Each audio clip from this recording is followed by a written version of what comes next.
Inside the Magic, show number 445 for October 16th, 2013.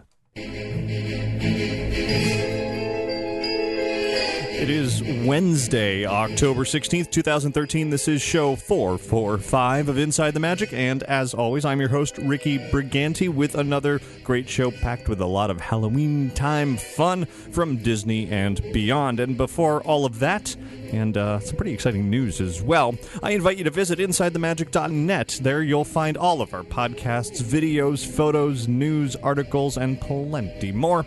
And if you ever have any news, tips, questions, comments, or anything else that you want to send in, you can do so by emailing me at ricky@InsideTheMagic.net. Or you can call and leave a message at 407-494-4ITM. That's 4486. And now, let's get on with the show.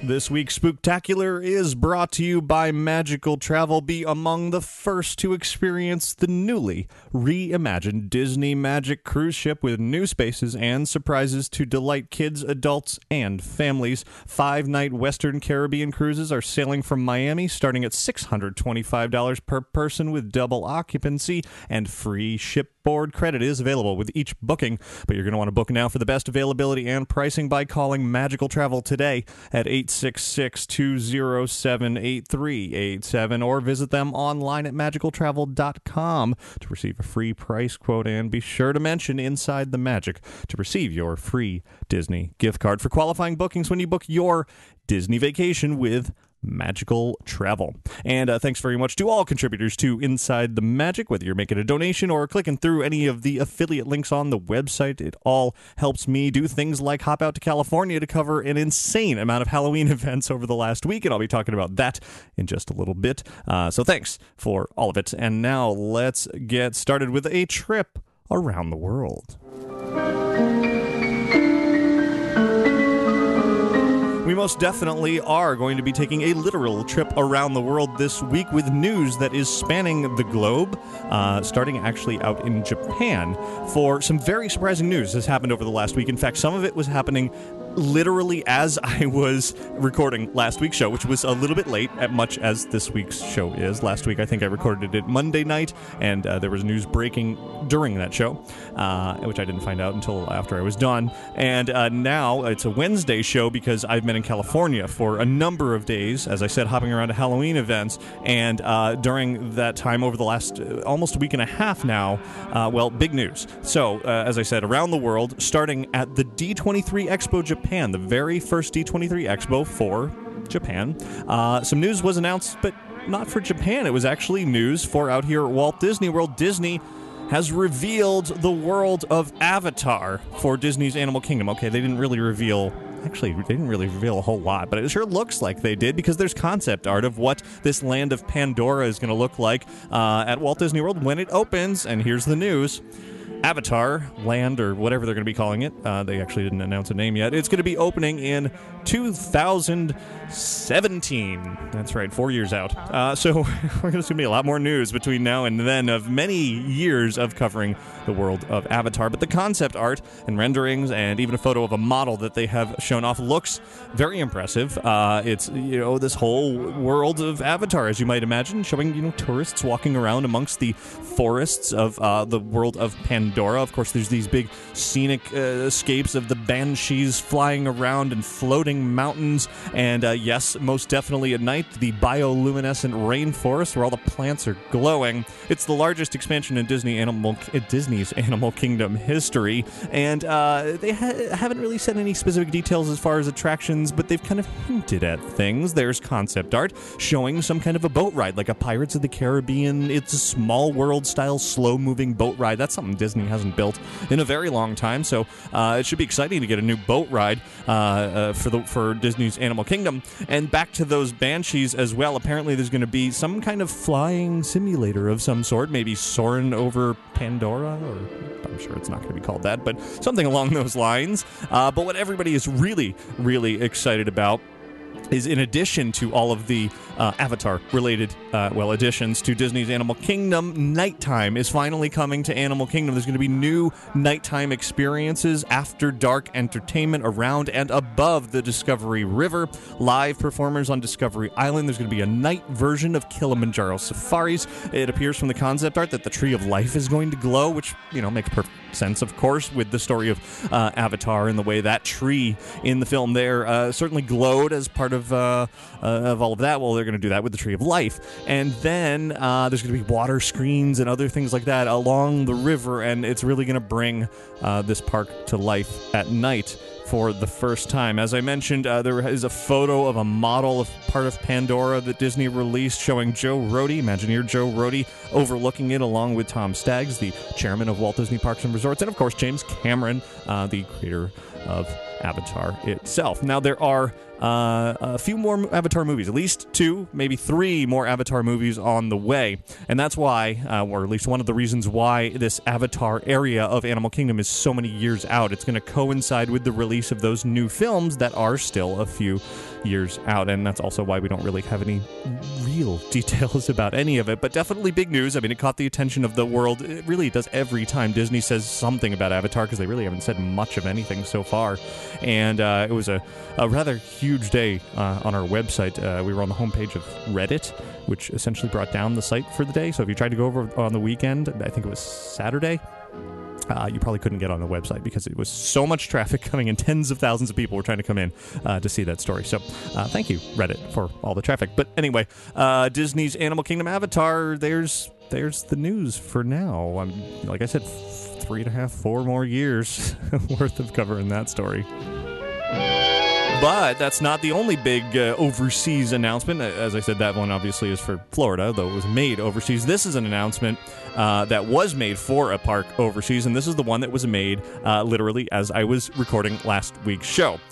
So I finished the show. I went to go upload it after I was done recording it, and oh wait, that's going to have to be put aside because at Hong Kong Disneyland, Tom Staggs was there to announce the very first Disney theme park ride from the Marvel Universe. It's going to be called Iron Man Experience. It is for Hong Kong Disneyland, set to open in late 2016 in Tomorrowland. Now, previously, if you remember a few months ago, Hong Kong Financial Secretary John Tsang, in February, kind of let it slip that they were working on something Marvel for the park. He had said it's going to be a Marvel Heroes area of the park. Well, I guess that's been scaled back a little bit.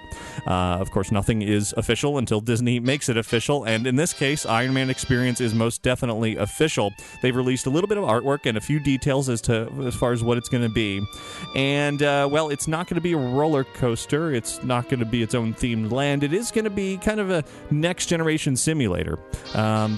Think Star Tours, but a little bit further advanced. Of course, the vehicles that they have shown off look remarkably similar to Star Tours Star Speeders, so much so that some fans have already begun calling them Stark Speeders. Of course, referring to Tony Stark, Iron Man himself. He'll be at the center of the story. Apparently, as the story goes, Tony Stark is bringing his Stark Expo to Tomorrowland, and guests will have the opportunity to see the progression of the Iron Man suits in the Hall of Armor, as well as a few other Stark innovations, and then they'll have the chance to board and take flight alongside Iron Man in a battle against evildoers and whatnot. So all of that a few years away. Of course, in addition, there'll be a gift shop and photo opportunities to meet and greet with Iron Man as well in the park.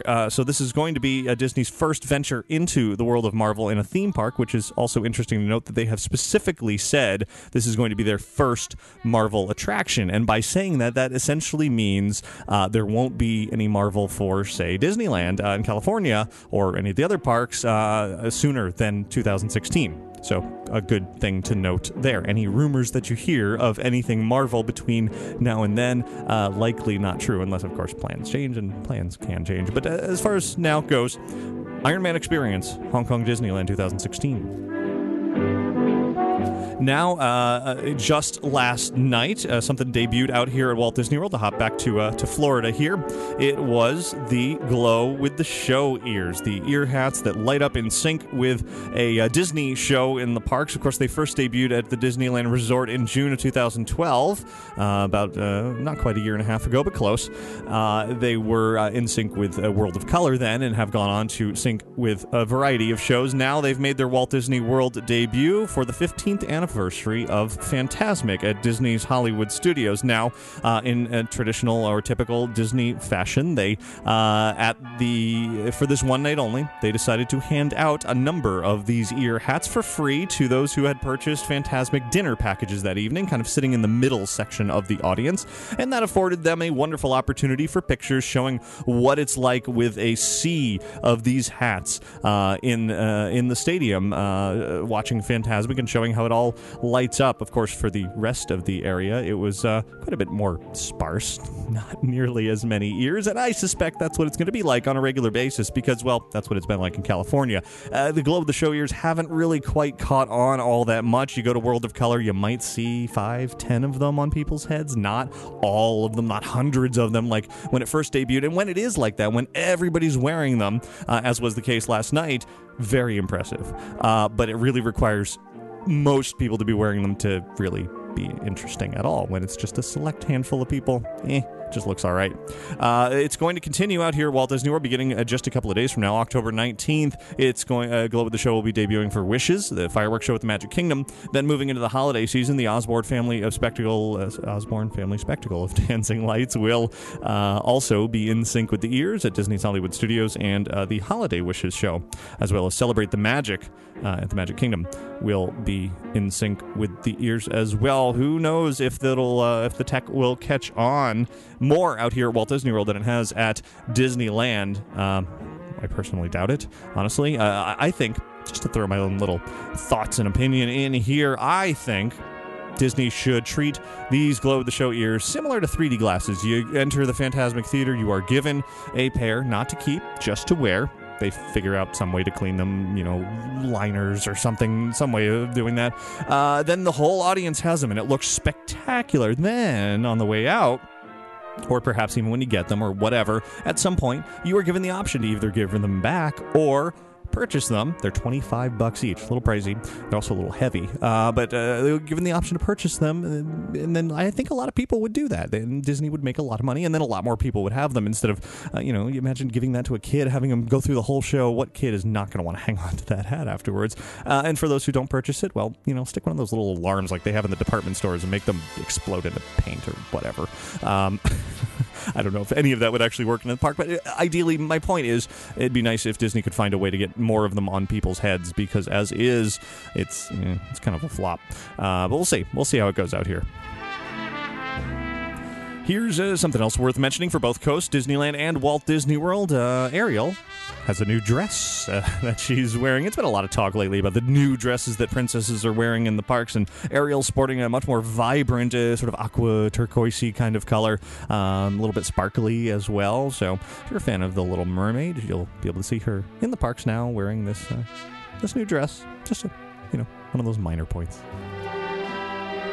Now, I'll be talking a lot of Halloween coming up in just a little bit on the show from California, from my trip for the last several days. But just a couple of nights ago, in fact, the same day I got back, I went over to Old Town, just south of Walt Disney World, the Kissimmee 192 area, because a new year-round haunted house has opened up there, which I'm very excited about, to have one here in the Orlando area. It's called Legends, a Haunting at Old Town. Now, this is not Grimm House. This is not the haunted house that's been there for years and years. It looks very similar on the outside. It's the same location. However, they have gone in and completely gutted it. It's a whole new house, a whole new experience, all new owners. In fact, some of these owners have previously worked at Skull Kingdom and Terror on Church Street. If you're, Orlando regular, you know about those old haunts that used to be here. And I had a chance to spend a lot of time there Monday night. I went through, experienced it, had a lot of fun, really took it all in, took a lot of pictures and video. You can see all of that over at InsideTheMagic.net. But more importantly, go out, support them. This is not, Universal. This is not Busch Gardens. This is privately owned, a small group of very passionate people who really love Halloween like I do, really love haunted houses and the haunted attractions and that whole industry, and they're trying to make it work year-round here. I know I will be going there as often as possible to support them, and I definitely recommend that you all do, not just because I want to see it work, but because it was actually really fun. Very sort of intimate experience. They only send in groups of 6 at a time, and it's a slow walkthrough of these great environments. I had a lot of fun with it, so I definitely recommend everybody check it out in Old Town. It's Legends, A Haunting at Old Town is the name of it. LegendsOldTown.com is their website. Now let's turn to the world of movies, where it was surprisingly announced within the last week or so that Pixar Canada has closed. It opened just a few years ago, 2010, had less than 100 employees. They were employed to make short films mostly, like Air Mater and Small Fry, which I loved Small Fry, but apparently it didn't work out so well. So Pixar Canada no longer exists. But speaking of an upcoming film, many Disney fans are excited about Disney's next big animated film, Frozen, which comes out next month, January. And the El Capitan Theater in Hollywood is having an advanced engagement of Frozen 5 days before the film's nationwide release. It'll be November 22nd is when that's starting, and continuing all the way through January 5th. There's going to be special things going on at the theater, as tends to be the case with El Capitan, including ice-capped opera boxes, flurries of snowflakes, ice carving performance artists, and even Frozen characters Anna and Elsa will be there for their first live on stage appearances. They'll be presenting the film in Real D 3D with Dolby Atmos sound, so the high-tech everything, and those who show up on opening day will get souvenir Real D 3D glasses as well. There's also a breakfast with Anna available at 8:30 a.m. prior to the 10 a.m. showing on select days. Of course, seating is limited, so if you want an extra Frozen experience and you're in the Hollywood area, that's the place to do it. And, I can't remember if I mentioned this on last week's show. The news came out pretty close to when I recorded the last show, but I'll just go ahead and throw it in here. A new thing called Disney Music now exists. It's from Disney Interactive, Hollywood Records, Radio Disney, and Vivo. It's launched all together. It's at disney.com/music, and it contains videos from Vivo's catalog of 50,000 music videos, as well as other content from Walt Disney Records, Radio Disney, and Hollywood Records. So a nice online portal for all things Disney music and other music as well. And now in the world of video games, kind of circling back to the D23 Expo Japan, there was a lot of Kingdom Hearts talk going on in that event, and Square Enix has announced that a Kingdom Hearts HD 2.5 remix will be coming out exclusively on PlayStation 3 in 2014. So this is an old Kingdom Hearts game remixed, remastered, re-whatevered into HD, much as the original was done very recently. In addition, a new trailer, more of a sort of just gameplay from Kingdom Hearts 3, which is highly anticipated, was released, and it kind of features, it's a lot of fun. There's something called Big Magic Mountain in there, kind of a spin on Big Thunder Mountain, and there's a bit of Main Street Electrical Parade in there as well. So it continues that mashup between Disney and the Final Fantasy characters and all that. I'm really looking forward to Kingdom Hearts 3. Of course, that's still a ways out. This is was really a first look at the gameplay, but it's not out yet. It's not coming out soon, but whenever it does, I'm looking forward to it. And finally, here's some bad news for you collectors out there. In fact, I own one of these. The Walt Disney Company is ceasing to issue paper stock certificates as of, today. They're no more. They're done. Sorry. I probably should have told you a few days ago so you could have a last attempt to grab one of these. I actually have one on my wall. I am looking at it right now, and I've had it for a number of years. It's my one share of Disney stock that I have, and it's a nice collectible. It was, and I imagine these will be going up on eBay quite often in the future because now you can no longer get those paper stock certificates from Disney, as many companies have done the same. And that'll do it for your news from around the world this week.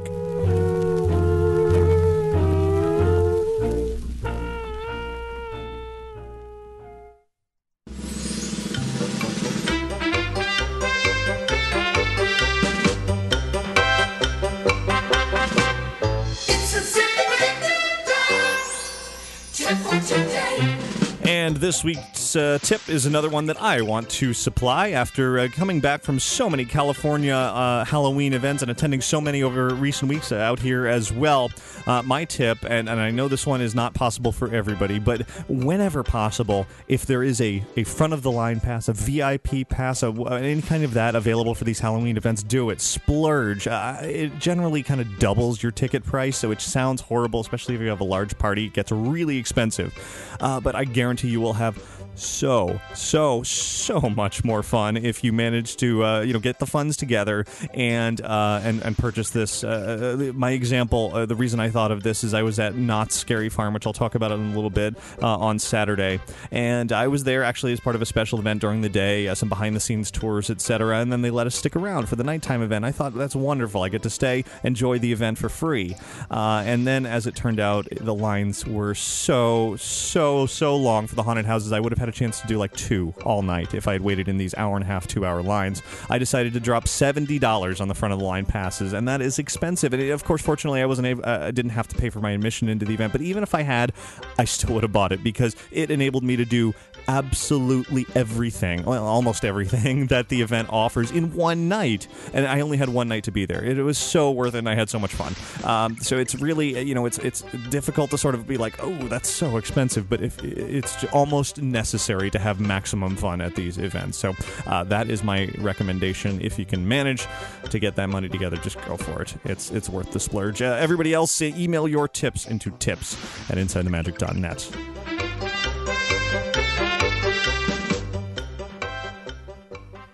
And now, before I jump into all of that Halloween fun, starting with Disneyland and moving on from there, I do want to put in a quick mention about Capturing Magic, the pair of iPhone apps that are the ultimate tool for documenting and recording the magic of your Disney vacation. Whether you're at Disneyland or Walt Disney World, Capturing Magic is going to offer you a helpful list of photo opportunities and memories to capture before, during, and after your trip. The perfect way to ensure that you don't miss any of those magical moments, because when you're in the park, the app is actually going to remind you of your desired photo ops, and when you're near those locations, and then you take a picture, you mark down who's in it, what camera you used, and then you can export and organize all of it later, and even email yourself a list of the photos you took during your trip.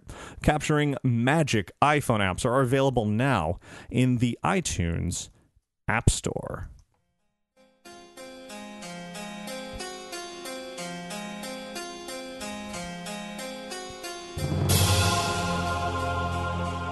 And now it's time for a big trip report of my hopping between haunts in California. I flew out last Wednesday, an entire week ago now, and didn't come back until Monday morning. And I spent essentially the whole time doing nothing but Halloween in California. A little bit extra here and there, but mostly the focus was just to cram in as many Halloween spooky activities that I possibly could. And I know everybody out there tuning in this show is not as big of a fan of Halloween as I am. So here's how this is going to work, and I'll sort of clue you in as to when, for those of you who this isn't your thing, you can kind of tune out. I'm starting with Disneyland. Everybody loves that, of course. And we're going to be talking Halloween time and Mickey's Halloween Party. So after that is when I'm going to sort of venture off into other events that are, some are theme parks, some are not theme parks, some are a little bit adult in nature, in fact. And I'm not going to go into, too many of the gory details here. But as it gets on and further into this show, it won't necessarily be for everybody, but if you're a Halloween fan like I am, it will most definitely be for you. But like I said, we're going to start with Disney, and I'll leave the spooky music going on in the background the whole time here, a variety of just, general fun spookiness for this Halloween season. But so, as I said, we're going to start at Halloween time at Disneyland. Of course, Halloween time's been going on for a few weeks now. This was my first opportunity to experience it this year, and every year Halloween time is, pretty similar at Disneyland. It's actually similar out here at Walt Disney World as well. You've got the Mickey pumpkin heads lining the streets around Disneyland Park.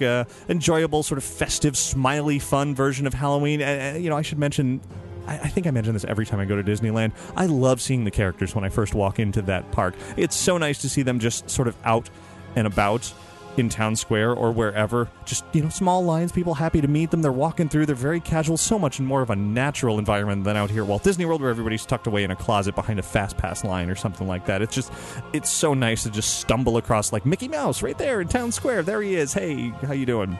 I just like it Anyway, that has nothing to do with Halloween, though, but, it is fun to see the various photo opportunities that Disneyland has around the park. Just sort of, sets of pumpkins and hanging things and nice decorations that are basically there for either characters to be there to take a picture or just you to walk up and take your own photo. Nice decorations. I love the pumpkins that are lining Main Street USA. There's a fun Elvis-themed pumpkin. A lot of really funny ones that kind of correspond with the various stores up and down Main Street USA. Now, this trip, I decided to, first thing, make a beeline towards Space Mountain Ghost Galaxy. I love this ride. It definitely was a lot of fun to, it's essentially the same Ghost Galaxy this year as it has been in the past years. And I know I've talked about it before, but in a nutshell, it's an overlay, a Halloween spooky overlay of Space Mountain with some, some frightening scenes. There's this sort of ethereal, misty space creature that jumps out at you courtesy of projections and follows you through the ride and has some decent startle scares throughout. I really enjoy it. And their Space Mountain is just better than ours out here in Orlando, too. But I also noticed on the way out, and this has been around for a little while, but I think this was the first time that I saw the remnants of Flynn's Arcade in the Tomorrowland area on the way out of Space Mountain. Sort of the old arcade machines are in there. So that was nice to see as well. There's a lot of treats at Halloween time this year. You kind of have to search for them, but they're everywhere in the park, both Disneyland and California Adventure. There's some great cupcakes and cookies and, Mickey bat-shaped cookies and lots of themed things at the Jolly Holiday Bakery. I actually specifically went there because I finally got my hands on a Matterhorn macaroon. Now, again, this has nothing to do with Halloween, but this is something I've heard about for months now, and finally I had a chance to enjoy this little Matterhorn-shaped a macaroon with some white chocolate on top to look like the icing, and good gosh, that is a tasty treat. It was huge. It took me days to finish it in little portions, but it was great all the way through. Stayed fresh, stayed moist and coconutty and wonderful. I enjoyed it. Another sort of little fun area of Disneyland to walk through during Halloween time is in the Rancho Zocalo part of the park, the Dia de los Muertos sort of setup that they have there. It's small, but it's a nice tribute to the Mexican, Hispanic side of the spooky holiday. Of course, they celebrate it with bright, vibrant colors and the skeleton band and all of that, which I enjoy. That's fun, and I'm looking forward to the Pixar movie based on that holiday as well. That's I think it's still a few years out, but anyway, while I was in that area, this is not Halloween once again, but I finally got on the sailing ship Columbia. Very first time I've ever sailed on that sailing ship. It is fun. I enjoyed my trip on that. I don't know why I'd never done it before. Just it happened to pull up right when I was there, and I was like, oh, yeah, there we go. I'm going on. Fun little trip around the river. Of course, as I was near that area, finally, Haunted Mansion Holiday, big time. Had to, of course, do this. This is what I wrote. You know what? I went this entire Disneyland trip. I was there for 2 days, and I only rode Ghost Galaxy and Haunted Mansion Holiday. The rest of the time, I spent just enjoying all the Halloween time fun. I literally did nothing but Halloween in Disneyland this trip, and that's great. I mean, that was the point of this trip, and I really had a blast. There was enough entertainment to keep me completely enthused about the whole thing without even venturing out to a single other attraction, which is very impressive. And of course, Haunted Mansion Holiday is just amazing. The new additions this year, the stretching portrait projections that go on in that room up in the top, just wonderful. Of course, you can see video from opening day of that over on our YouTube channel, but to go see it in person, it looks great. It's a nice update, as well as the updated changing portraits with Zero flying through them. I watched that multiple times over. It's fun to just see all the little antics and details that he does as he's flying through. The gingerbread house is new this year, as it is every time for Haunted Mansion Holiday, and this time they're slowly opening the doors of the gingerbread house little by little. There's 13 doors, so I saw 4 of them open with different Jack Skellington expressions, and I wonder what's going to be behind that big 13 door at the top. It's going to be a nice surprise there. Of course, Haunted Mansion Holiday in general, always a lot of fun. I just love this holiday overlay. I still wish it would come out here to Florida, though I guess it's that much more special for it to just be in California, and then, of course, overseas as well. Something I also recommend looking for during Halloween time in New Orleans Square, look for the nearby popcorn cart, that instead of the little guy sort of churning the the popcorn inside, the normal little, I don't know what guy is in there, they give him a little Oogie Boogie makeover. So it's like Oogie Boogie's spinning the little popcorn wheel inside the cart, which is kind of fun. There's a variety of themed popcorn buckets this year, including a Mickey dressed as the Hatbox Ghost. That's out here in Florida as well, but it's in Disneyland also.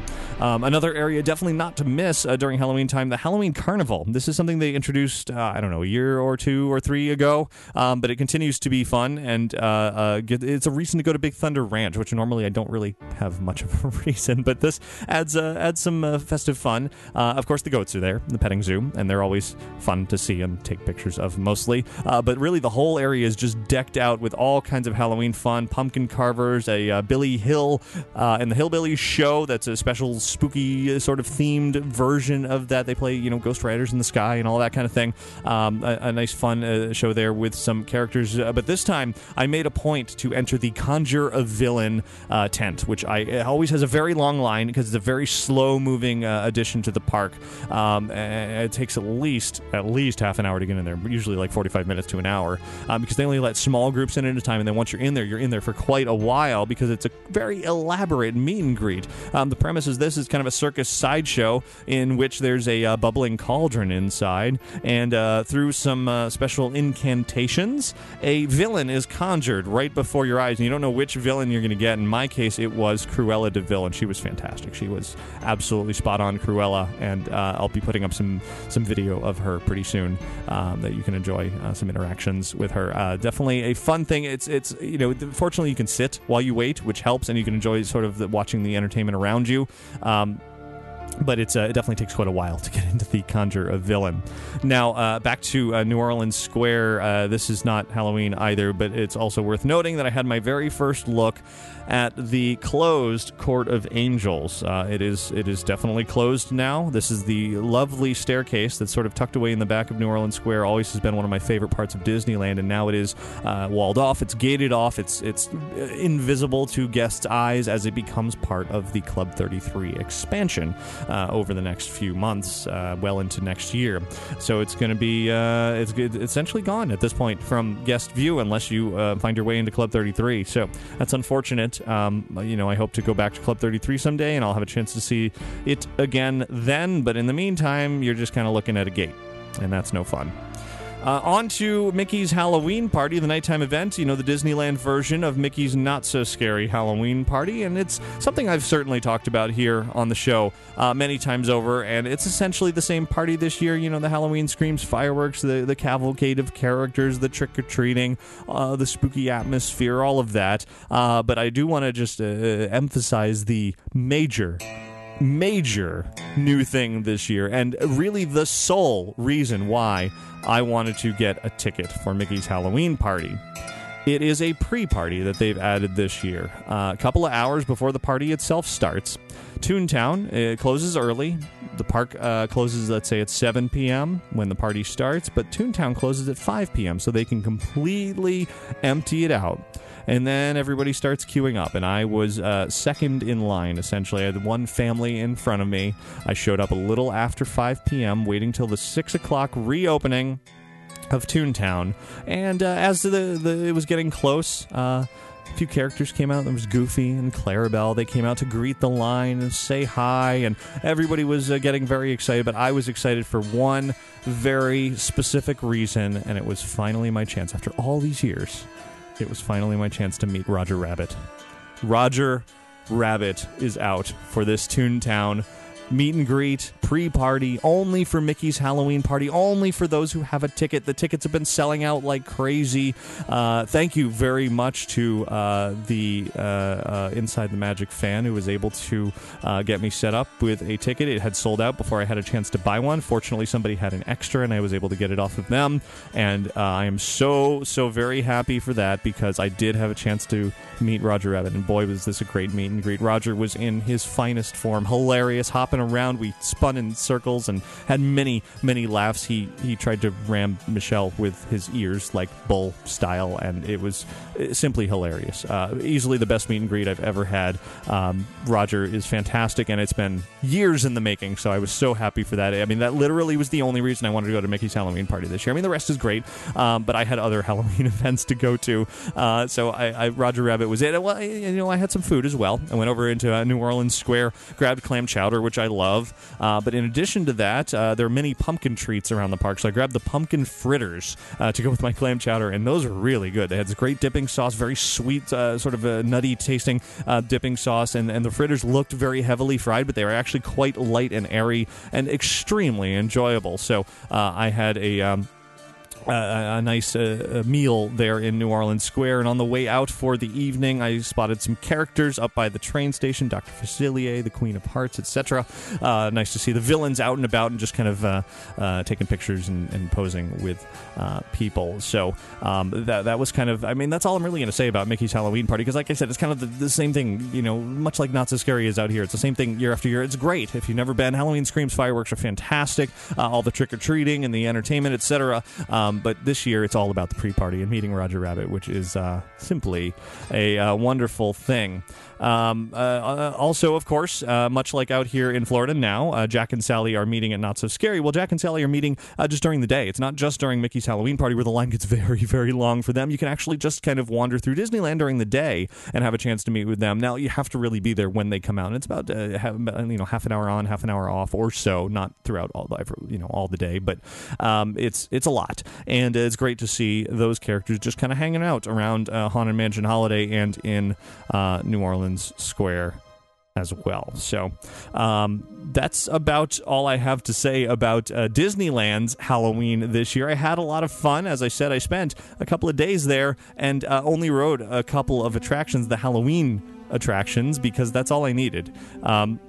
Now, I had to leave to go to other Halloween events, but Michelle did stick around and checked out the Mad Tea Party version of Halloween, and I more of the Halloween party as well, more than I saw. So I'm going to follow up, and this goes not only for the Halloween party, but for a few other surprises as well. I'm going to continue my California trip report here, kind of talking my way through these other Halloween events. Then next week on the show, I'm going to come back with some fun recordings from a variety of things from California. So you can look forward to that, not just me, blabbing away. Next week, there'll be some more entertainment to be enjoyed. But for now, we'll be parting ways with Disneyland to move on to a completely different event. And now here's where we venture into the world of other theme parks in California.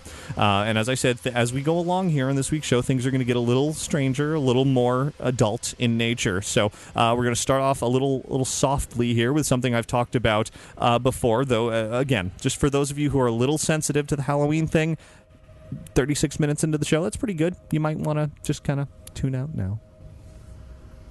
But for those of you who want more, here we go. Let's hop over to Universal Studios Hollywood to talk about Halloween Horror Nights in California. Of course, I've talked about the Horror Nights event out here in Florida a few weeks ago when that began. I sent Jeremiah and Josh Dawes on opening night in California to experience the event as a first-timer, and they wrote their perspective on that. And now it's my chance to chime in on what I thought of this year's Halloween Horror Nights experience in Hollywood versus Orlando. Now, Hollywood's event is always a bit more adult in nature than Florida's. Of course, there's lots of gore and violence and all of that kind of thing in both versions, but Hollywood can get away with a little bit more as far as visual appeal goes. In fact, right when you walk in the park every year, there are dancers sort of flanking the entrance of the park. Go-go dancers is what they tend to refer to them as. This year they are themed to the Purge, so they come out with masks, and if you've seen the video from opening night, they were wearing their Purge masks, that sort of recognizable, creepy, smiley mask the entire evening. Now, because that was a little bit odd to see scantily clad women wearing these sort of creepy masks, they've decided to have them come out with the masks, but then ultimately remove those masks as the evening progresses, or rather as their act progresses. So they come out and they remove the mask and then proceed to do their thing, dancing around and whatnot. Those of you who are fans of the Go-Go Girls, you can look forward to more video and photos of them coming soon over on the website and our YouTube channel. But the whole point of those is not only to be, of course, visually appealing, but to be a great distraction as you enter the park, because the Purge scare zone is immediately there, and they have characters wearing those same masks, running around with chainsaws and knives and all of that kind of thing, and it's really effective, actually. One of probably the best scare zone of this year is this Purge area. Now, I haven't even seen the movie The Purge. You don't really have to appreciate this area. All you have to know is, for 12 hours on one night every year, all crime is legal. That's essentially the premise of The Purge. Of course, that's taking place at Horror Nights. So all crime is legal as you enter there. So they are just going crazy and following people around, and there's a sort of a barker guy at the end of the main street, and he's got some comedy to him, but he's also sort of setting the tone of what the Purge area is all about. And it's also worth noting that this area is also the new Universal Plaza area. It was my first chance to see the new tower, which is very Carthay Circle looking. Not exactly the same, but just kind of interesting. The Universal has decided to build this building that has this one big tower, and then it kind of juts out to the sides, kind of, same silhouette as Carthay Circle over at California Adventure. It's part of a big project to sort of overhaul the parks or park out there in Hollywood. So it was kind of fun to see the beginnings of that. Other scare zones throughout the evening are not really quite as effective this year. I wasn't really thrilled with the other scare zones in Hollywood. There's the Clowns scare zone, Cirque du Clowns, which is, to me, it was just more clowns. There was one clown that I found particularly enjoyable. It had these really long arms, these elongated arms, and he would get up all in your face and touch people's legs with these long arms and kind of mess with people, and that was amusing. It was different, something I hadn't really seen before, but for the most part, this scare zone was kind of meh. There's also a Scarecrows scare zone with a Z at the end, because that's the way Hollywood likes to do it. They like to put Z's at the ends of things. So Scarecrows, not a very good scare zone at all. Stilt walkers that are kind of sort of scary-ish, not really. The other entertaining scare zone was the Curse of Chucky, which had this great insult-hurling Chucky up on a ledge, who would pick people out of the crowd. Big crowd would gather whenever he came out, and he would pick people out and just hurl the most insulting insults, things I could not repeat on this show. Very adult insults, but also very, very amusing. So I did enjoy that, though. It wasn't necessarily a lot of scares going on in that area, but the best scares definitely go to the Purge area, and there is one other very impressive area that I'll talk about in just a little bit here, but as far as traditional scare zones, the Purge definitely wins for the year. So what of the haunted houses this year at Halloween Horror Nights? Let's run through them real quick. There's, of course, the House of Horrors. The first one you enter when you enter the park is their year-round haunted house that they have there. It gets an overlay every year, and it's essentially the same thing this year as it was last year. It's got this dubstep overlay, and it's got, the characters from Face Off, the winning characters from the Frankenstein and Frankenstein's Bride. So that was kind of neat to see in person there. But other than that, essentially the same thing that was last year, which it's kind of interesting and bizarre to hear dubstep music blasting as you're going through a Halloween Horror Nights experience, but for the most part, just kind of your typical same old. I was surprised, actually, when I got there. I guess I hadn't fully... I've been writing about so many different Halloween events. I had forgotten the fact that there really were only 6 haunted houses this year for Halloween Horror Nights out in Hollywood, which there's 8 out here in Orlando, and one of them being the House of Horrors is really only 5 new houses in Hollywood. So, I got through those pretty quickly. I did have the VIP experience, which I also went on this special VIP thing this year, and last year I was horribly disappointed by it. It was this silly kind of backlot walking tour thing in the dark, and it really didn't result in anything. Fortunately, this year, much more entertaining. It was all themed to Insidious, and it had this great sort of lead up, and then you walked up to this house on the backlot of the park, and did all these great special effects with projections and characters and interactive things, and it was actually very, very entertaining. So those of you buying a VIP this year, you will not be disappointed by that. It's a little bit of a time commitment, but it is worth it because they take you around to a few of the haunted houses, and you get to do the Terror Tram as well. So it actually is fun. this year, which I was happy about. One of the new haunted houses this year is El Cucuy, the Boogeyman. Sort of continuing in the tradition of La Llorona, this is another Hispanic sort of a legend. It's the Boogeyman, but sort of the, I don't know if it's specifically Mexican, but the Hispanic version of that tale, and it's narrated by Danny Trejo, who you might know from Machete and, all of those types of films. A lot of Quentin Tarantino and whatnot. This haunted house was just okay for me. I liked some of the scenes and the concepts behind it, but overall it wasn't particularly scary. It kind of saw the same characters over and over throughout the house, and it was just okay. Universal really has had to make a lot of concessions when it comes to fitting in the haunted houses this year because of so much construction going on in that park, between the upgrades to the park and Harry Potter on the way and Despicable Me on the way. They haven't been able to use the same locations that they have in the past, so they kind of shoehorned some bizarre locations this year where you wind in and out and outside, inside, and it doesn't always work and make sense. And El Cucuy was definitely this bizarre location kind of in the middle of the park it was just a little bit odd through and through. Definitely not one of my favorites. Mildly entertaining, I suppose.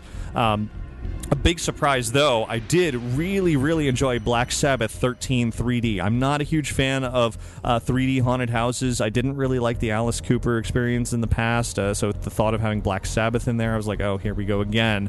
But they did a really nice job. The Black Sabbath music was certainly rocking throughout, but the visuals were very entertaining, did really well in 3D. A lot of bizarre things that I have no idea how they have anything to do with Black Sabbath, but it was just kind of a fun, eye-popping 3D experience throughout. The vibrant colors didn't really take away from the scares. In fact, a lot of times they were enhancing the scares. There were a good couple of startles in there where things blended into the walls, and I didn't realize a guy was there, and all of a sudden he was there in my face. So I was pretty happy with that. But the real highlight of this year in Hollywood is of course out here in Florida, it's all about The Walking Dead this year.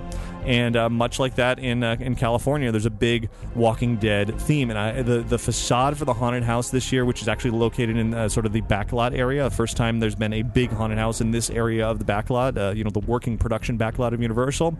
Impressive facade. They built the prison from The Walking Dead, essentially. It's incredible. It's huge. And you queue up outside, and of course, the VIP, you skip the line, which is wonderful because the line was very, very, very long for this one. It is the sort of premiere experience this year, and when you do finally get up to the prison, you see the walkers sort of lurking outside, and as you meander through, there was a lot of surprises in there. I got to spend, I actually preferred this version of the Walking Dead house to the one that we have out here in Orlando because it kind of made more sense in my head. I always thought the one out here in Orlando for the past few weeks is backwards. You start in Woodbury, you end up at the prison.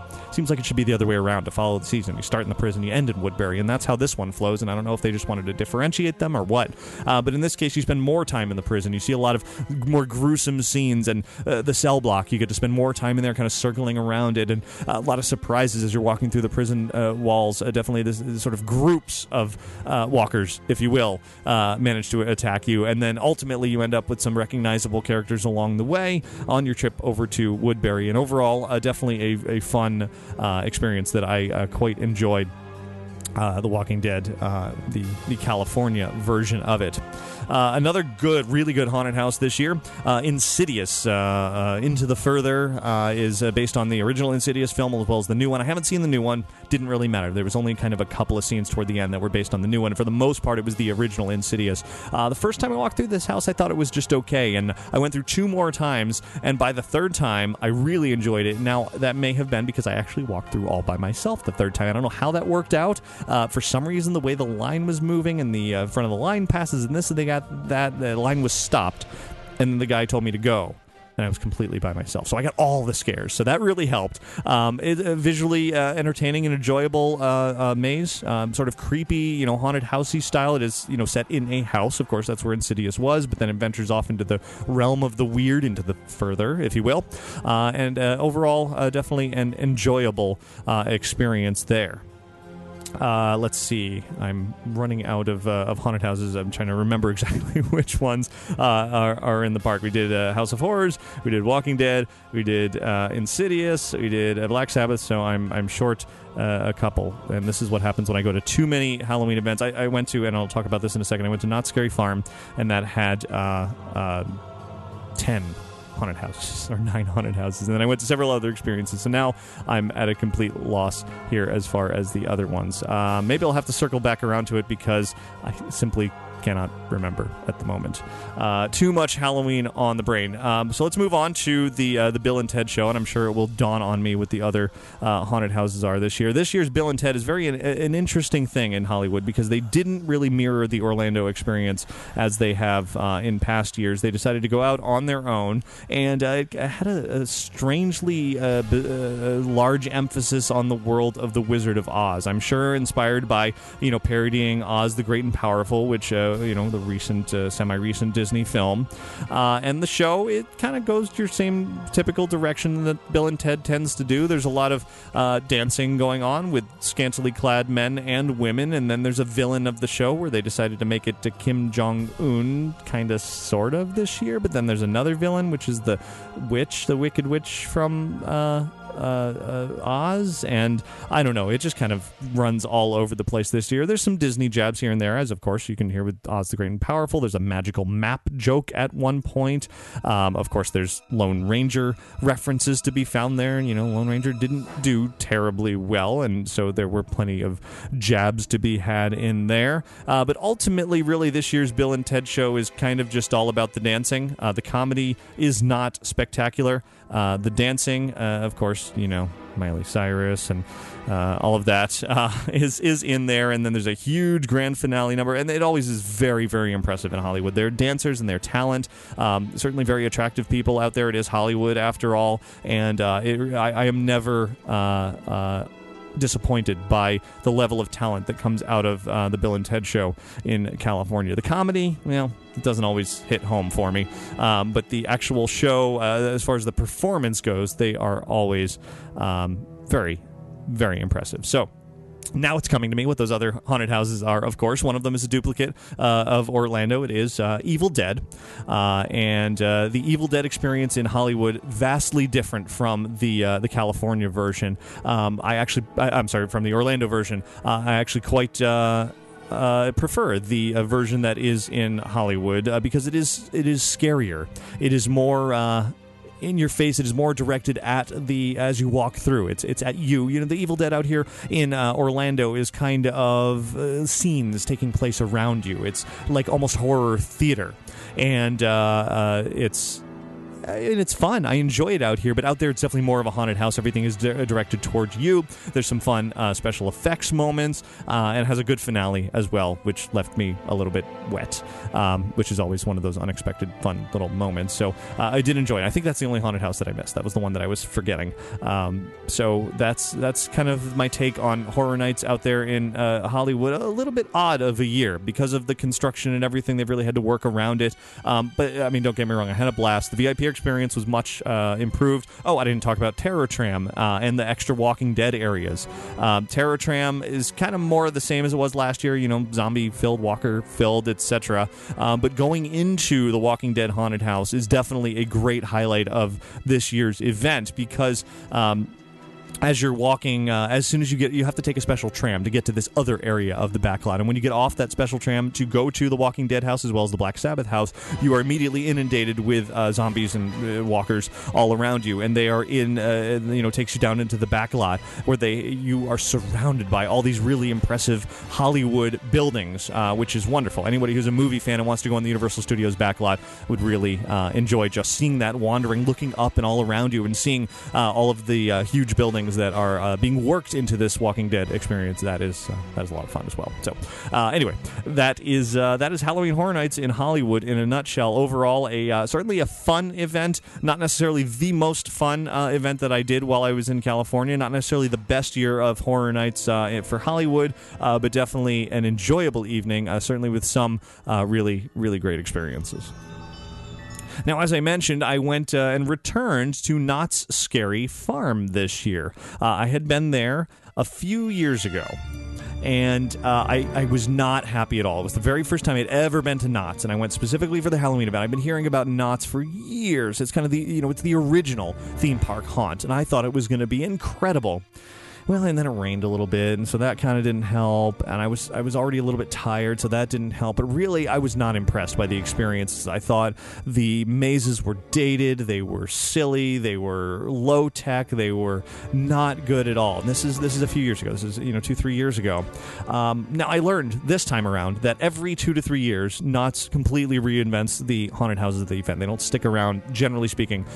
Some might linger from the past, but now the current way of doing things is to get rid of the old ones every 2 to 3 years. And so this year it was an all new experience for me, and I was really eagerly to sort of give Knott's another chance, essentially. Now, it started with a daytime event, a special event for some media as well as a lot of Instagrammers, and it was a photo tour of the park, a little bit of history of the park's haunted attractions, as well as a walkthrough of 4 of their the mazes as well. And in the process, I learned a lot about the park. We went to the costuming area and as well as the makeup area, and saw a lot of where they do all of that. I thought it was particularly interesting to find out that they only wash their costumes once a week. Yikes. But fortunately, each actor gets their own costume. They can't take them home and wash it, and they can request it to be washed more often. I would want it washed every night, personally. But, I guess when you're a creature roaming the streets, if you kind of smell bad, it's maybe a good thing. Anyway, but the makeup was quite impressive. I liked what I was seeing as far as the department went. A lot of really talented artists in there. I'll be sharing more about all of this that I'm talking about, not only from Knott's, but from everything in more in-depth articles and lots of photos and videos and all of that on InsideTheMagic.net very soon, as soon as I have time to put it all together. But the lights-on tours of their mazes, which I hadn't actually been through yet, so it was a little odd to see them with lights on before I saw them under normal show conditions. It was a lot of fun. I was led around by one of their technicians and one of their lead haunted house designers through a few of their mazes, and got to see what goes into the creation of a haunt at Knott's Scary Farm. And honestly, some of them looked better with the lights on than they did under show conditions, because it was so dark in some of them that I couldn't really see a lot of the details, the really impressive details that go into the makeup and the costuming and the art throughout all of it that I was able to see under the lights-on conditions. So anyway, come back to InsideTheMagic.net sometime in the coming days to see more about that. The history tour of the park was also really, really fascinating. It was led by a guy who actually wrote a book about the history of Knott's Scary Farm.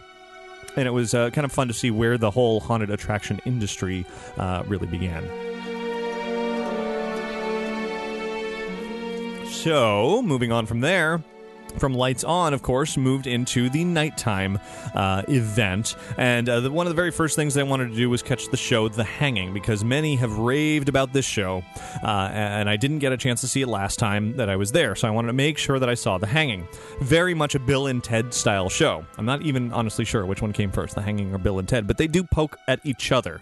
Both Bill and Ted this year in Hollywood and The Hanging have jokes about the other show, so they are aware that it's essentially the same show with a lot of the same pop culture references and jokes and jabs, and there's a great segment poking fun of Disney at the Knott's event at The Hanging, which I will share soon. A really fun little song segment that I think even outdid the Disney jabs out here in Orlando during Bill and Ted.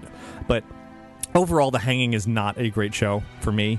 They use these blood packs throughout the show, which is really sort of a fun addition. I'm sure this has been going on for years, but it was new to me, where characters get hit and stabbed and jabbed, and then all this blood just goes splurting out. It happens, 100 times during the show, and it can be fun, though a little bit repetitive. But, overall, The Hanging was more, I felt like it was a lot of pre-recorded lines, a lot of pre-recorded this and that. The talent wasn't quite up to what Universal is able to crank out for horror nights. Fortunately, another one of the shows at Knott's Scary Farm I really, really enjoyed. It was my first time ever seeing Elvira, the Mistress of the Dark, perform live and in person. It's quite impressive, actually, that she is there, and she's done this in the past in this park, but she's back this year for Elvira's cinema seance, and she is there. I mean, it's the real Elvira. This is not an Elvira impersonator or anything. This is her, and she's 60-something years old now, and she still looks phenomenal. It's amazing, and her show was quite entertaining. She came out, did a lot of jokes, a lot of PG-13 stuff, exactly what you would expect from Elvira, and she then went away, and there was some clips, these really fun sort of horror movie-inspired clips starring Elvira, very much in the tradition of, Elvira introducing horror movies years ago, and then she came out for, a final dance number and all of that. So a really fun show. I missed the chance to meet her, unfortunately. I didn't realize quite what was going on with that. There's a meet and greet with her at some point during the night, and unfortunately I missed that. But to see her in person, to see Elvira perform, there's definitely a highlight of the Knott's Scary Farm experience for me. Before I get into the haunted houses of Knott's Scary Farm, let me also mention that they have a great haunt museum in the park. This is something I would love to see Universal do. It's this room of just old maquettes and costumes and artwork and details about Knott's Scary Farm, the Halloween haunt for many years now, and it's a fun little exhibit to explore and see where the event has come from so many years.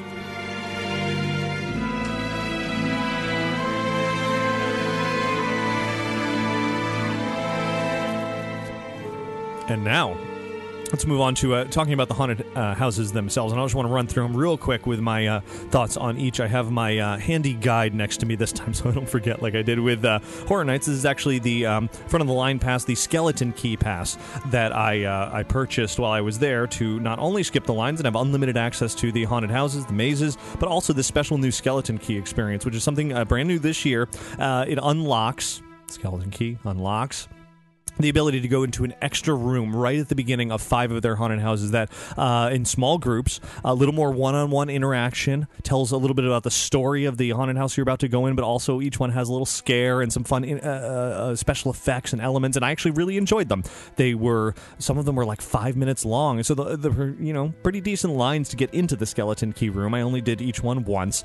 No photos, no video, no anything allowed in there, so it's a big secret, but it's fun. Each of the houses has this bonus little element that really set the stage to improve the whole maze experience. So running through just top to bottom on my list that I have here, Trick or Treat, new house this year, really enjoyed it. It's this sort of classic Halloween experience, takes you through essentially a haunted house with a witch. It's classic sort of green looking witch, a lot of pumpkins, a lot of trick-or-treaters, as you might imagine, evil trick-or-treaters, and sort of spooky things that jump out of you, a very haunted mansion-y feel inside.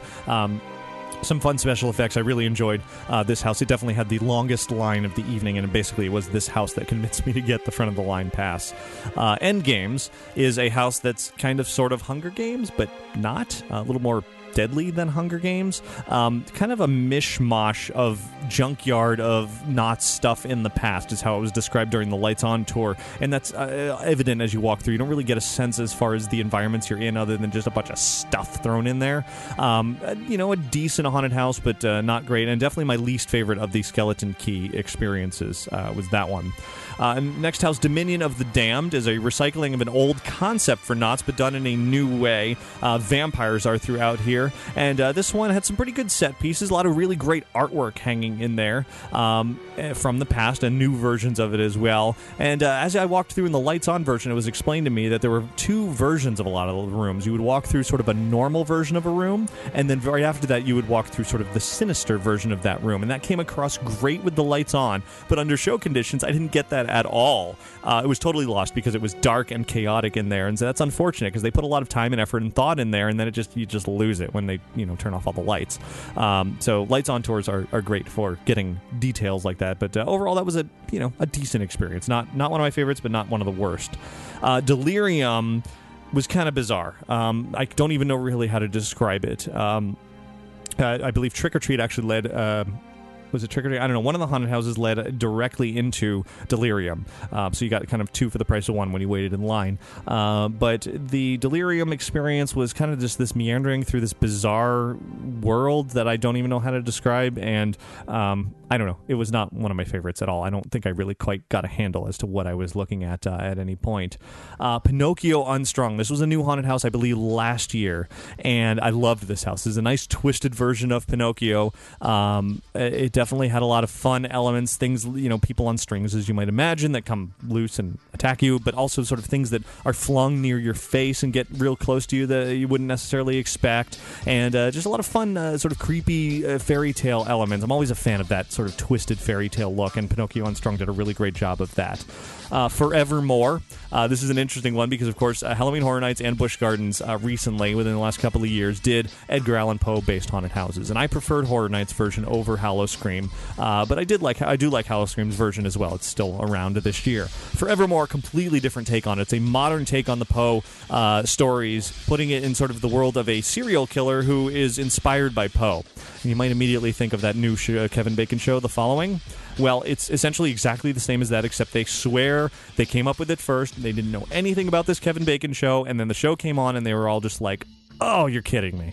Regardless, the show I didn't like it. I didn't like the show at all. I did like the haunted house. They did a really nice job sort of reinterpreting the Edgar Allan Poe tales into their own fun way. It culminates in the Mask of the Red Death in this nightclub that has this great ending moment. In fact, all of their mazes have these great ending moments, which is really wonderful, that they have these grand finale rooms, this big scare at the end or this big elaborate scene that you're not expecting, and I love that about the Knott's mazes. And it's no different in this one. There's this great sort of, like I said, a dance club moment, and then the curtains open up and all these characters descend on you all of a sudden out of nowhere. Happened to me exactly at the right time, and I loved it. Black Magic, another new haunted house. This one had a great skeleton key experience. This is sort of themed to Houdini and sort of all the things that could go crazy with straitjackets and water and various tricks that Houdini would have done years ago, where you start in the skeleton key room in a seance and you sit down. How rare is that, to actually go and sit down in a Halloween experience? But you do, and you link arms with everybody else who is in there, including this fortune teller, and things happen, crazy special effect-y kind of things in there, which is fun. And then you move on to the haunted house, and I really, really enjoyed this one. I went through this one a few times because it's just this great twisted take on the concept of magic and dark magic and what could go horribly, horribly wrong with all of that. Another haunted house, the one I was instructed to go to first if I didn't want to wait forever in line, and this was before I had decided to buy the front of the line passes, was Mirror Mirror. Essentially a fun house, with mirrors, and you try to find your way out of this maze, but there are characters or whatever that will pop out of you with these sort of golden masks every once in a while. They'll pop around a corner, or they're following you around as you try to find your way out of this maze, and they only pulse groups through because they can only have so many people in there at a time trying to find their way out. I was kind of bored with the whole experience, honestly.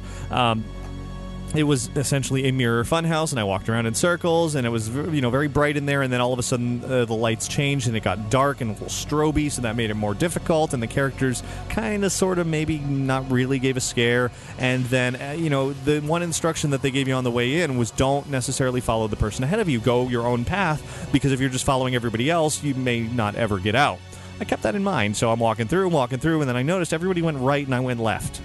Well, guess what? That was the exit. So after just a couple of minutes, I found my way out fairly easily, and then I stood there waiting for another person to come out, and they, never did. I gave up after a few minutes because nobody else was finding their way out. So I wonder if I missed anything in there. Did I find my way out too quickly? I don't know. But I was not really terribly thrilled with the Mirror. Gunslinger's Grave was one that actually surprised me quite a bit as being incredibly entertaining. It started with a great scene that played out as part of the Skeleton Key experience. This scene of a woman and a guy fighting about something about, maybe cheating and a husband and this and that, or where's your husband? And I don't know. I didn't quite get a full grasp as to what was going on, but ultimately it resulted in another great special effect moment, and everybody had to be ushered out of there. Another, a fun Skeleton Key moment to set the stage. But then throughout the experience, I was surprised at how big some of the hallways were. This is a very Western-themed experience with, a lot of gunslingers, as the name suggests. They can roam at Knott's, which is nice. The characters aren't just sort of a station. They, come out, jump, and leave, and backtrack, and then a lot like Howl-O-Scream and Horror Nights do. These characters can roam a little bit in the houses and follow you and talk to you and really be in character, and they did that very much in this maze, and I was happy about that. It's always nice to have that more interaction than just sort of the boo, and you're done, and then you move on. And finally, Slaughterhouse. Slaughterhouse had a great, humorous skeleton key experience as well that I really enjoyed. And then the house itself has a bit of a comedic take to the whole typical Slaughterhouse experience that are at so many Halloween events. This time it's a food processing plant, specifically barbecue. And, well, they make the special barbecue sauce, of course, out of humans. An enjoyable house. Not necessarily the scariest. Seems like it's a couple of years old, perhaps, but I definitely enjoyed it. And then, of course, there's the Witch's Keep, the mine train ride, which is sort of kind of haunted. That's kind of lame. I'm sure that's one of those classic Knott's experiences, but by today's standards, it's kind of lame. I also had a chance to go on the updated log ride with new Garner Holt animatronics. Looked fantastic. I wish it would have slowed down because you go flying by all these great new animatronics. I really wanted to stop and look at them more. But anyway, that is Knott's Scary Farm in a nutshell. Really had a lot of fun. The streets were very alive. I guess I didn't even talk about that very much. I guess there were a couple of scare zones, but for the most part, there's just a lot of roaming characters. There's a fog alley where you can't see beyond like a foot in front of your face, and you have no idea if you're going to bump into somebody or get a scare or whatever. And these things have been going on for years. I think their street entertainment is kind of the same formula year after year after year. But a lot of energy in the streets, a lot of humor as well. Overall, a complete 180 from the experience that I had just a few years ago. I really, really enjoyed my time at Knott's. Left just smiling and laughing and had a blast. The haunted houses were fun. It's not quite as high budget as something like Universal, but it really has a lot of experiences. On the front of the line pass and the skeleton key were a absolute value to have to really make the most of the evening.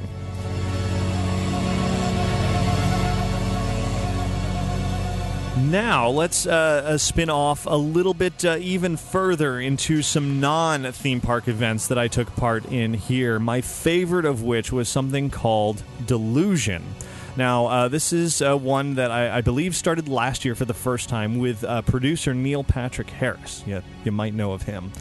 This year, he's not specifically involved, though he actually happened to be there the evening that I was there, so I had a chance to say hi to him briefly. But that aside, the Delusion experience this year is set in this old church in a neighborhood in the L.A. area. It's not a haunted attraction location. It is a real old church. I don't know if it's in use anymore. Probably not. But it's there, and it's kind of spooky on the outside. And just driving up, it's a little bit bizarre. You're not really knowing what to expect because there are signs to be quiet, to respect the neighbors, because you are in a neighborhood. You do a valet parking walk down the street, and you come across just a very subtle sign on the ground by light. A gobo sign. That says Delusion, Mask of Mortality is the subtitle of this year's event. And Delusion is described as a haunted play. It's something that is definitely not a haunted house. It's about an hour-long experience that surrounds you. You go in a small group, and you walk through a story, a play with a beginning, a middle, and end. In fact, it's so much a play that there is a playbill that lists the actors who are playing in here. These are real Hollywood actors. They are extremely talented, and I cannot say enough nice things, wonderful things about this Delusion experience. It's set in the world of plague doctors and, the spy versus spy kind of looking masks and all of that. But the real stars are not so much the doctors as the actors that are just one-on-one interacting with you, telling you the story, acting out around you, having you do things in room to room as you explore this church, following them through. They tell you to find things. They tell you to, just as an example, and I really don't want to spoil too much of this, but in one room, you're going into this room with all these creepy... again, I don't want to spoil too much. I'm just going to say there's creepy somethings in there, and they're in bed, and something's happening, and they make you go quickly hide under the beds, just as an example of the type of thing that you need to do, or you're asked to do when you're going through here. None of it is like way over the top. None of it is gory or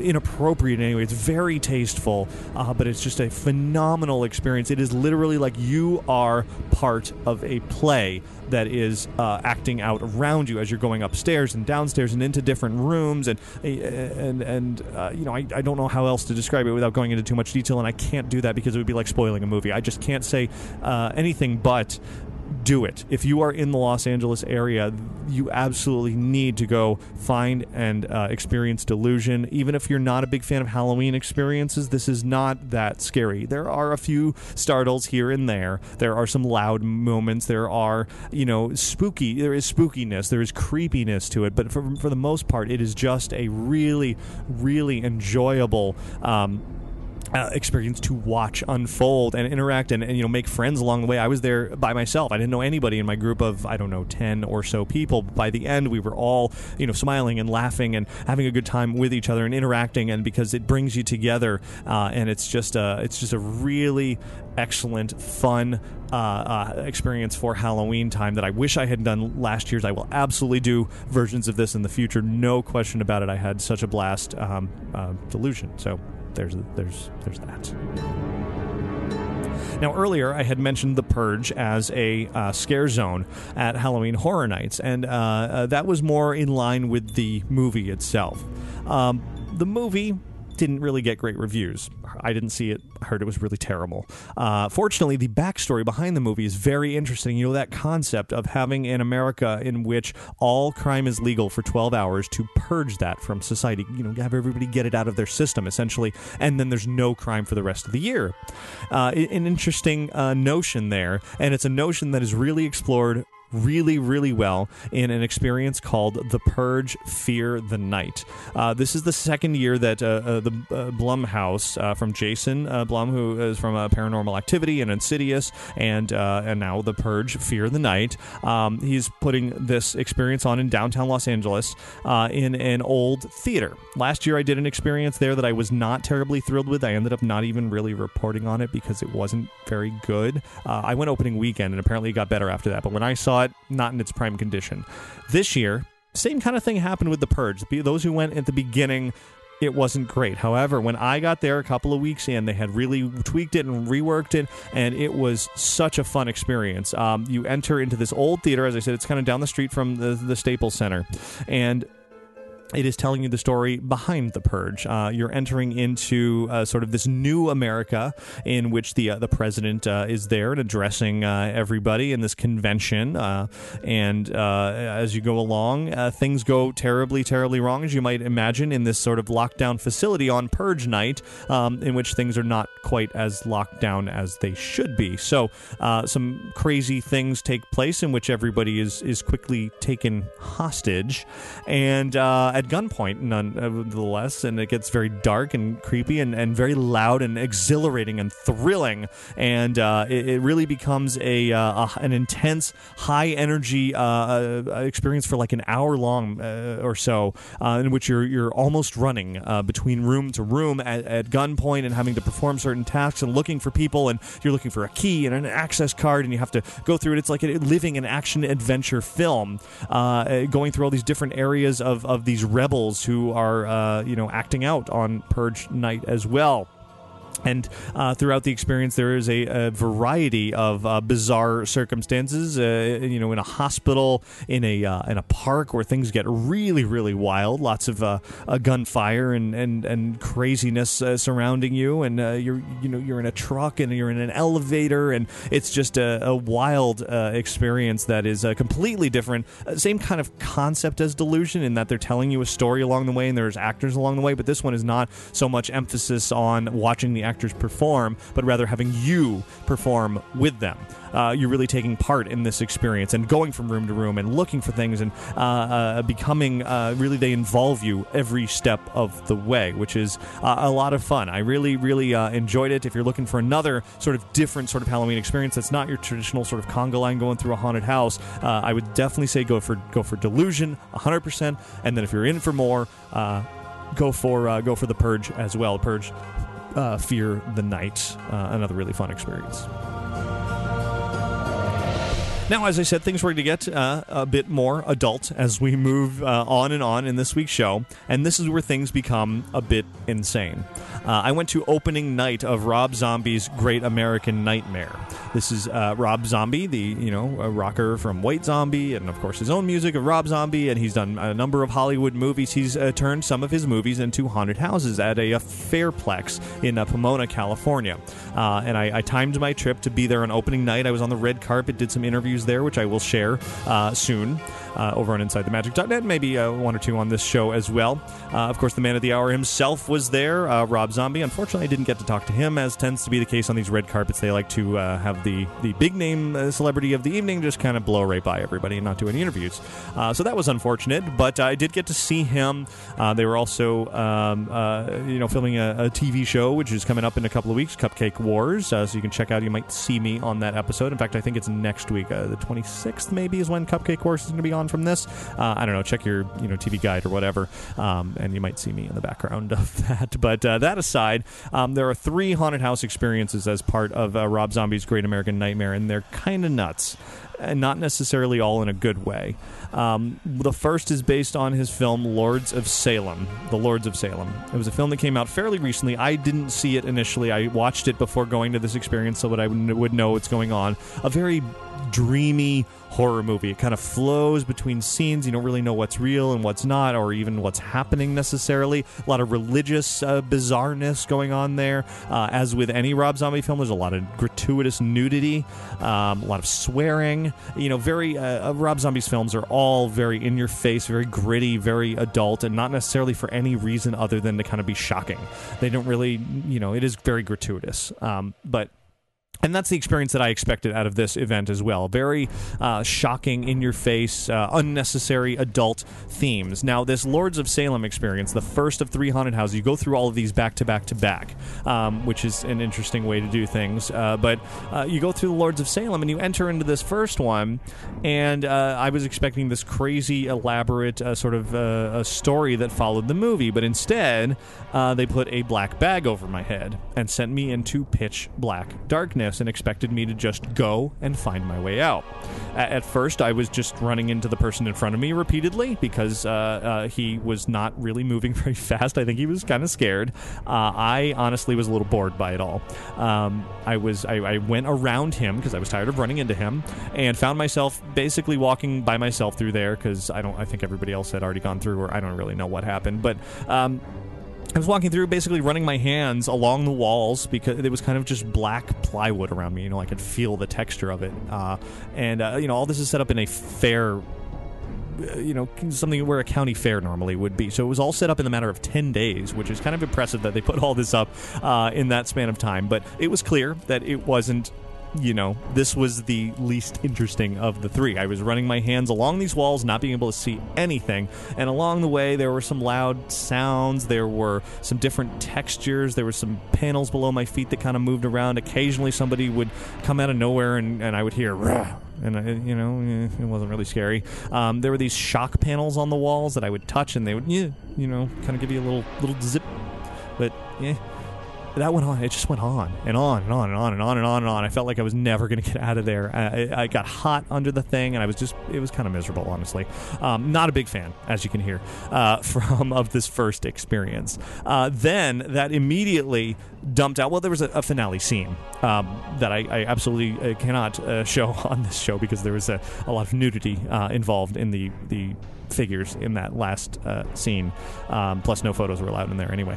But it was kind of, I don't know. I don't even know how to describe it. It was just kind of bizarre. It was Rob Zombie, I suppose. Dumped immediately into the 3D house, El Super Bisto, based on the film of the same title.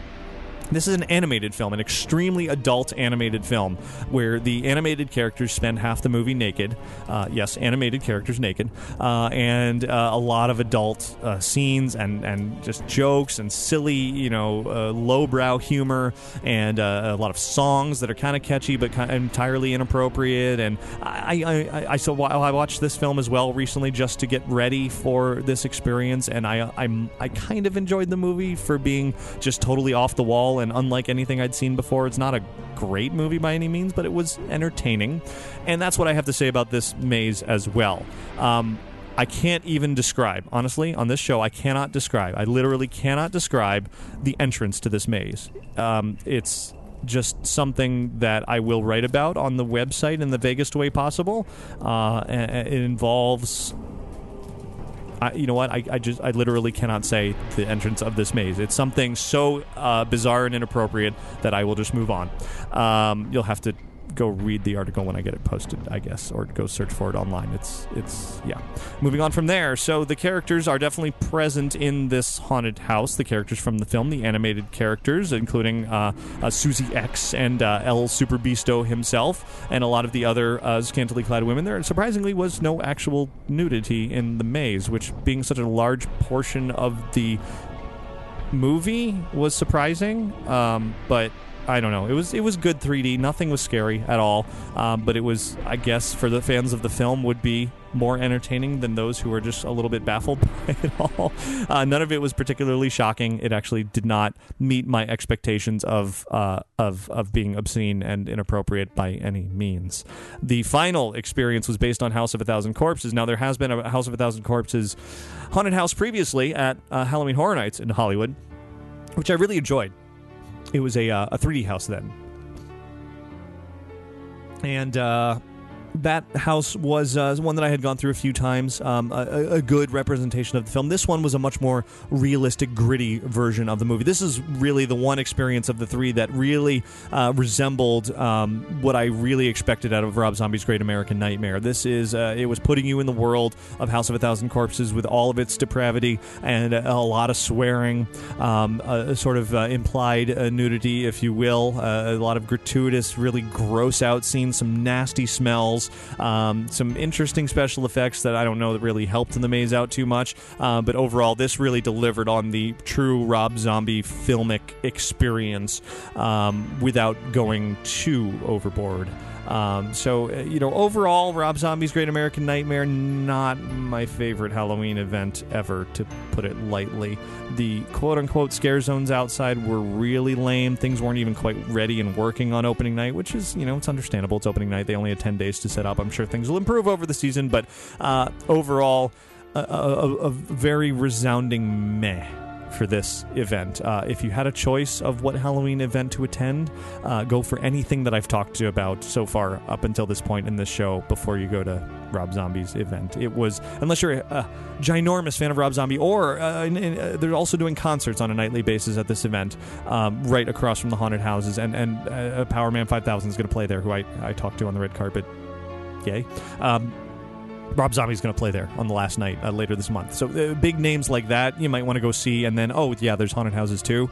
But it's just not a fantastic experience.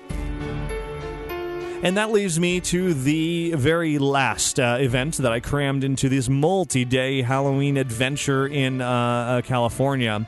And this is definitely the experience that I can say the least about here on Inside the Magic.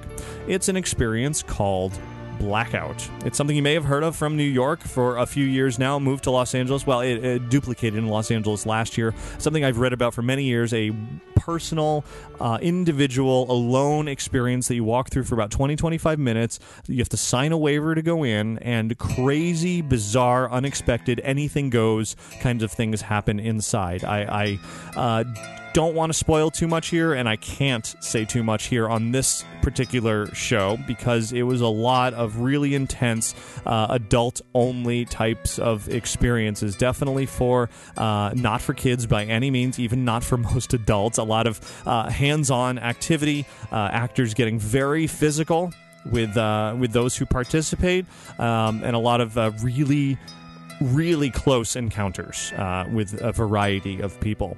I will simply leave the Blackout experience at that here, but I am going to write more about it on InsideTheMagic.net, and if you want all the intimate details about Blackout, I just recorded an episode of the WDW Kingdom Cast podcast. WDWKingdomCast.com is the website for that. Let me put in a huge disclaimer right now, immediately.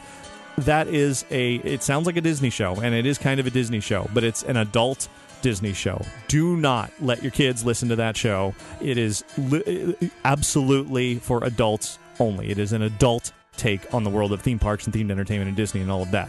And that's why it was appropriate for me to talk about Blackout on that show. But I will say it again. Do not, if you're sensitive, if you're conservative, if you have children, if any of those things apply, if you don't like any of what I've been talking about so far, do not listen to that show. But if you do want to know more and you are interested in finding out more of sort of the creepy side of things, go tune into, I think it's coming out tomorrow, the latest episode of that show where I discuss what did transpire inside that Blackout experience. And so there it is. My Halloween adventure for California. As I said, I gathered some fun entertainment, video, audio content, that sort of thing, while I was out in California. Obviously, the show's very long this week. Didn't have time to do anything other than just sort of go through the general trip report.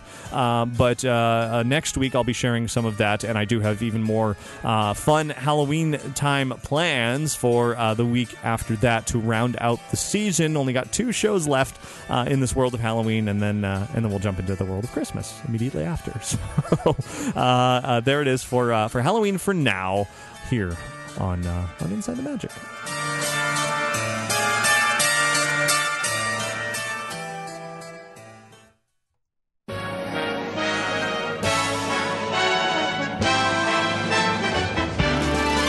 There's a great, big, beautiful tomorrow. And that's where I'm wrapping up show 445. No time for listener feedback this week, but I do want to mention once again that I'll be putting up so much Halloween stuff from California up on the website and on YouTube very soon. I'm going to start cranking through everything now that I've sort of caught up on life after this major trip out there, and now I've recorded this podcast. Now it's time to dive into it. I've got hours of video. I've got thousands of pictures that I've taken out there that I've sifted through, and I'll be writing up articles and more reviews and even more than I just talked about here. I just this was my attempt to gloss over everything, and it took an hour to do just that, but there's so much more detail. So for those of you who are Halloween fans, and if you're still paying attention to this show at this point, you must be, you'll enjoy full maze walkthroughs, scare zones and shows and all of that kind of stuff from a variety of events and lights on tours. And anyway, there's so much more to come.